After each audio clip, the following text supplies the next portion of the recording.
નમસ્કાર ખેડૂત મિત્રો, અમારી યુટ્યુબ ચેનલ ગુજરાત વનમાં તમારું હાર્દિક સ્વાગત છે। તો મિત્રો, આજના તાજા નવા હવામાન સમાચાર જોઈએ તો ગુજરાતમાં ફરી એકવાર ઠંડીનો ચમકારો શરૂ થયો છે। વહેલી સવારે અને રાતના સમયે વાતાવરણમાં તીવ્ર ઠંડકનો અનુભવ થઈ રહ્યો છે। ત્યારે હવામાન વિભાગ દ્વારા તાપમાન અંગે હવામાનની નવી આગાહી કરવામાં આવી છે।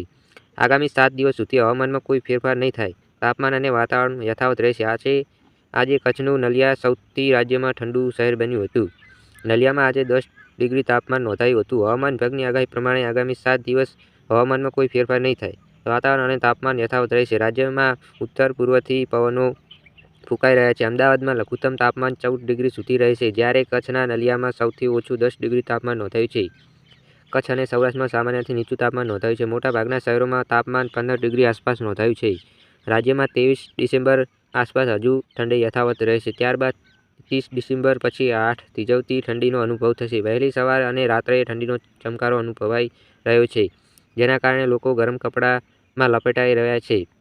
નલિયામાં સૌથી ઓછું 11 ડિગ્રી તાપમાન નોંધાયું છે। વડોદરામાં 12.6 ડિગ્રી, ડીસામાં 13.7 ડિગ્રી, અમરેલીમાં 13.9 ડિગ્રી, રાજકોટમાં 14.8 ડિગ્રી તાપમાન, ગાંધીનગરમાં 14.8 ડિગ્રી તાપમાન, પોરબંદરમાં 14.4 ડિગ્રી, અમદાવાદમાં 14.6 ડિગ્રી તાપમાન નોંધાયું છે। હવામાન વિભાગની આગાહી પ્રમાણે રાજ્યમાં ઠંડીનો ચમકારો 2 દિવસ બાદ વધશે। ઉત્તર પૂર્વ દિશામાંથી પવનો ફૂંકાતા ઠંડીની અસરમાં વધારો થશે। સૌરાષ્ટ્ર, કચ્છ અને ઉત્તર ગુજરાતના ભાગોમાં 15 ડિગ્રીથી નીચું તાપમાન નોંધાશે। અમદાવાદમાં લઘુત્તમ તાપમાન 16 ડિગ્રીની આસપાસ રહેશે। વહેલી સવારે પવનની ગતિનો વધારો થઈ શકે છે। રાજ્યમાં ઉત્તર દિશા તરફથી 11 થી 16 કિમીની ગતિએ પવન ફૂંકાવાના શરૂ થયા છે, જેના કારણે ફરી એકવાર ઠંડી શરૂ થઈ ગઈ છે। તો મિત્રો, આ હતા આજના તાજા નવા હવામાન સમાચાર। ફરી એકવાર મળીશું નવા વિડીયોની અંદર।